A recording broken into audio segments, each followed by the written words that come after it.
wabarakatuh. Halo semuanya, perkenalkan nama saya Nuruliana dengan NIM 8603049006 dari Fakultas Keguruan dan Ilmu Pendidikan Universitas Terbuka Prodi PGSD dari UPBJJ Bandar Lampung Salut Sekampung. Pada kesempatan ini saya akan menjelaskan tentang peran ontologi, epistemologi, dan aksiologi dalam membentuk dasar-dasar filsafat ilmu. Jadi, filsafat ilmu itu pada dasarnya membantu kita memahami ilmu pengetahuan secara lebih mendalam. Tidak hanya membahas apa yang dipelajari, tetapi juga bagaimana cara memperolehnya dan untuk apa ilmu tersebut digunakan. Nah, dalam hal ini terdapat 3 aspek utama, yaitu ontologi, epistemologi, dan aksiologi. Pertama, kita mulai dari ontologi. Jadi, ontologi itu membahas tentang apa yang menjadi objek kajian dalam suatu ilmu. Dengan kata lain, ontologi menjelaskan hal-hal apa saja yang dipelajari oleh ilmu pengetahuan. Setiap cabang ilmu memiliki objek kajian yang berbeda. Misalnya, ilmu biologi mempelajari makhluk hidup seperti manusia, hewan, dan tumbuhan. Sedangkan fisika mempelajari benda dan energi.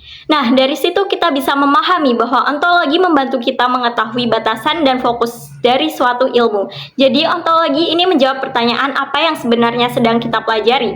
Selanjutnya yaitu epistemologi. Kalau ontologi tadi membahas tentang apa yang dipelajari, maka epistemologi membahas tentang bagaimana cara kita memperoleh pengetahuan tersebut.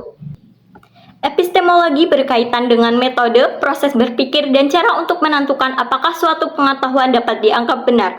Biasanya dalam ilmu pengetahuan, hal ini dilakukan melalui observasi, eksperimen, dan analisis. Misalnya, kalau kita mengetahui apakah tanaman membutuhkan air, kita bisa melakukan percobaan sederhana dengan membandingkan tanaman yang disiram dan yang tidak disiram, lalu mengamati hasilnya. Dari situ kita bisa menarik kesimpulan berdasarkan bukti.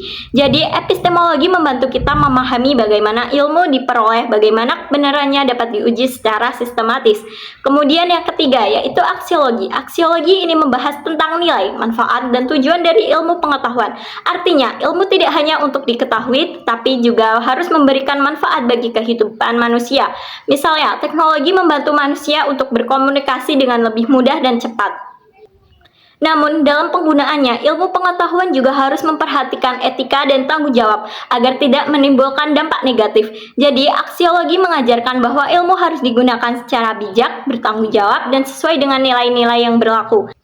Terakhir, kita lihat hubungan antara ontologi, epistemologi, dan aksiologi. Ketiga aspek ini saling berkaitan dan tidak dapat dipisahkan.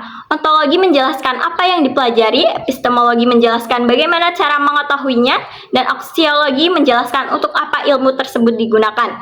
Jadi, tanpa ontologi kita tidak tahu apa yang dipelajari, tanpa epistemologi kita tidak tahu cara memperoleh ilmu, dan tanpa aksiologi ilmu bisa saja digunakan secara tidak bertanggung jawab. Dengan demikian, ketiganya saling melengkapi dalam membentukkan dasar kuat bagi perkembangan ilmu pengetahuan. Sebagai kesimpulan, ontologi, epistemologi, dan aksiologi merupakan 3 pilar utama dalam filsafat ilmu yang membantu manusia memahami, memperoleh, dan menggunakan ilmu secara tepat, sistematis, dan bertanggung jawab. Sekian, terima kasih. Wassalamualaikum warahmatullahi wabarakatuh.